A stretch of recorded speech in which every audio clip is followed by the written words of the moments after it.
Hi, I'm Hazel. It's almost Saturday today, which makes it time to sit down and catch up with a brand new vlog, and this week was hard. I'm probably going to have an excessive amount of jump cuts in this section because I'm not good with feelings just in general, and anytime that I try and talk about something that's emotional at all, I just lose my ability to finish sentences. On Tuesday of this week, after the Activision-Blizzard earnings call for investors and shareholders, where they talk about how they've done in the past year and how they expect to do in the next year, they announced some restructuring which involved about 800 layoffs across the company. These layoffs focused on what they called as non-essential teams. They gutted community management. A lot of people were cut from esports. I hear that QA, the teams that bug test and find and fix problems in the game, just decimated those departments. I don't understand how QA is supposed to be a not development team. I feel like identifying game-breaking problems is a pretty important part of making the game. I guess we'll see. Some of these people were high profile and very well loved by the community. Others were less known but still incredibly valuable. I'm sure a lot of you have heard about Caden or Ithacins who got laid off. Another one was Kula, the artist who's designed a lot of the plushies that we have back there, who did the Pepe plushie design. And the news just sucks. I'm not going to sit here and try and tell you that it's a good thing. It's heartbreaking, it's concerning. And only time is really going to tell what the impact is on the game.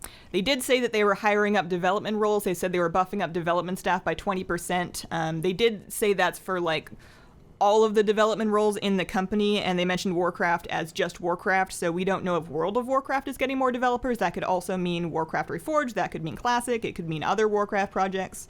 It could mean mobile games. It's we don't know. It's really rough to see people that had that story where they worked so hard to get their dream job, and then they worked so hard at that dream job and did so well, and then just show up to work one day and don't have that job anymore because of reasons that we can't emotionally understand. It sucks. Other things happening this week, Love is in the Air is back in the game, and I have been doing a lot of Apothecary Hummel. I have decided, against my better judgment, that I am taking every one of my characters through that every day during this event. It doesn't take that long. The queue's been pretty good. It takes me about an hour and 10, although you can't do it all at once because after you've done 10 of them, you hit your instances entered cap and have to wait a while before you can do more of them.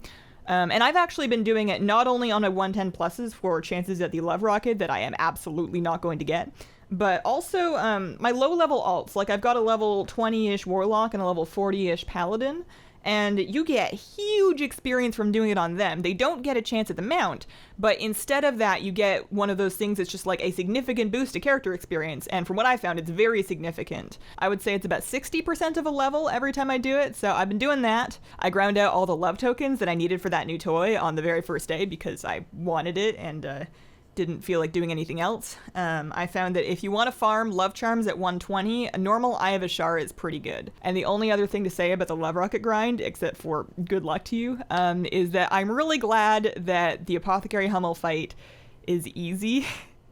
I have a warrior that I take in, and I always tank Q on my warrior to get a faster Q. And I spec prot for it, I'm not super lazy, but I am too lazy to find prot weapons. So I can't use most of my abilities, so I go in there and I just auto attack things and then thunderclap on cooldown. That's the only thing I do. She just marches in there and stomps. And it doesn't do much, but we haven't wiped yet, so there's that. In Battle of Dazar lore this week, we did not make any progress. We had a bunch of people missing because it was a holiday week. Our raid nights are Wednesday, Thursday, and of course Thursday was Valentine's Day.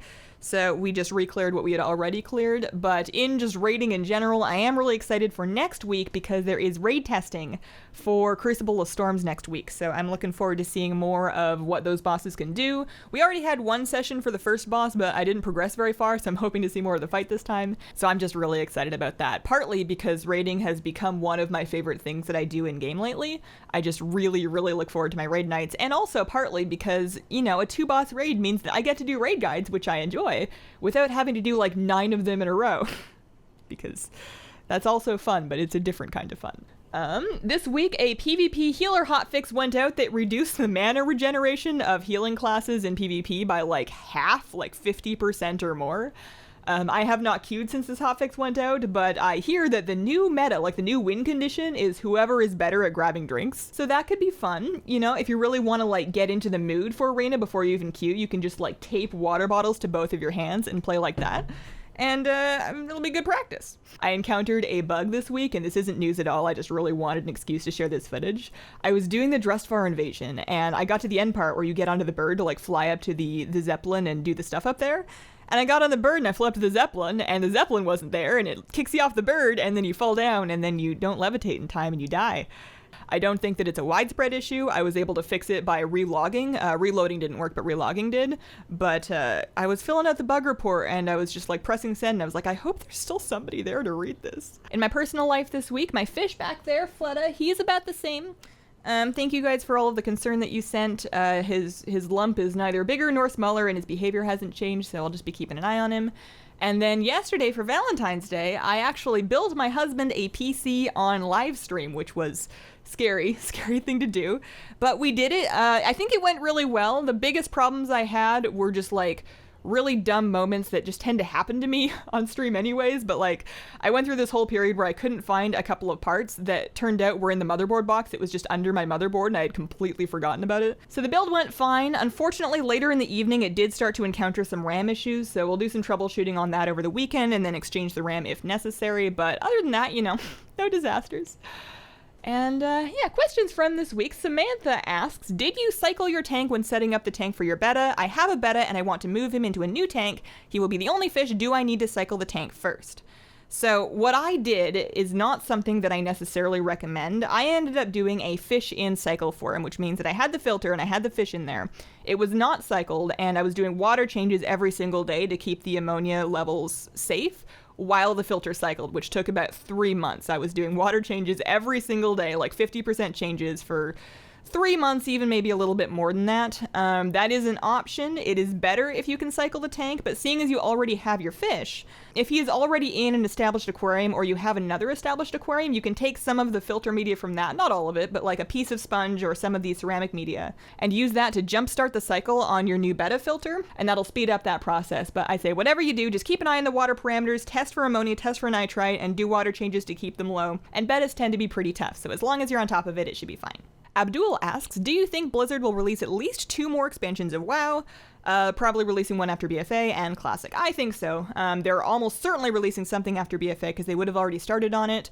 My understanding is that they've probably already started on the conceptual work for the one after that. I don't know what their cycle is like, but I would think that we're going to get at least 2 more, and I would anticipate that unless something really disastrous happens for WoW, they'll probably do more than that. And Combustion King asks, is there an add-on you can recommend that is similar to Can I Mog It, but for recipes? I've tried all the things, but it's too invasive.